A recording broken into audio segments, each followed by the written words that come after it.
Bonjour, nous allons expliquer dans cette vidéo qu'est-ce que le booster gaz et où doit-il s'installer. Tout d'abord, le booster gaz est un antivol diffuseur automatique de gaz lacrymogène. La concentration de produits actifs dans la cartouche est autorisée par la communauté européenne. On pourra l'utiliser par exemple dans une maison individuelle ou chalet, dans un abri de jardin ou un débarras, dans un appartement, mais aussi dans une caravane ou un camping-car, dû au fait que le booster gaz utilise pour son fonctionnement des piles. Il est composé d'un boîtier IP40 de camouflage où nous trouverons à l'intérieur le diffuseur électromécanique avec la cartouche de gaz.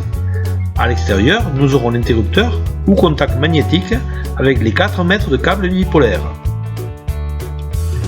Nous disposons de 3 modèles de booster gaz. Ils se différencient entre eux par leur temps de réaction. En commençant par la gauche, nous avons le T10, qui comme son nom l'indique, s'enclenchera au bout de 10 secondes. Nous l'appelons également le booster gaz de couloir, ou caché. Il se situe loin de l'entrée. En deuxième, nous avons le T05, qui s'enclenchera au bout de 5 secondes. Nous l'appelons le booster gaz de bienvenue, ou du vestibule.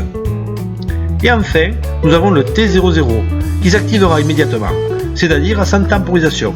Nous l'appelons booster gaz de porte arrière, ou d'entrée secondaire.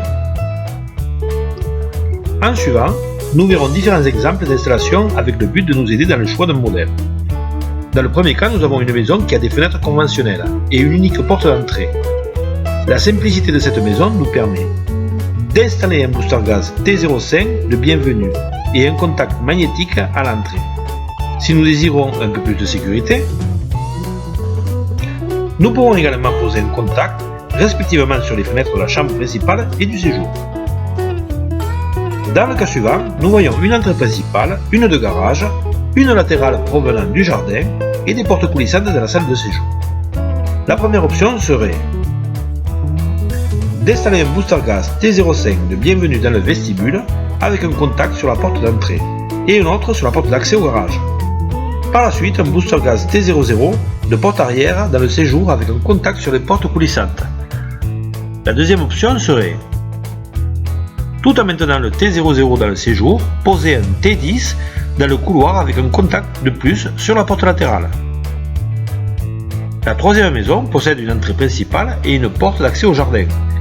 La première option serait de poser un T05 bienvenue dans le vestibule avec contact sur la porte d'entrée et un T00 dans le séjour avec contact sur la porte arrière. La deuxième option serait de poser un T10 dans le couloir avec contact sur la porte du vestibule, ou si l'on préfère sur la porte d'entrée, et l'autre contact sur la porte arrière. Bon, j'espère vous avoir aidé. Dans une prochaine vidéo, nous procéderons à l'installation du booster gaz.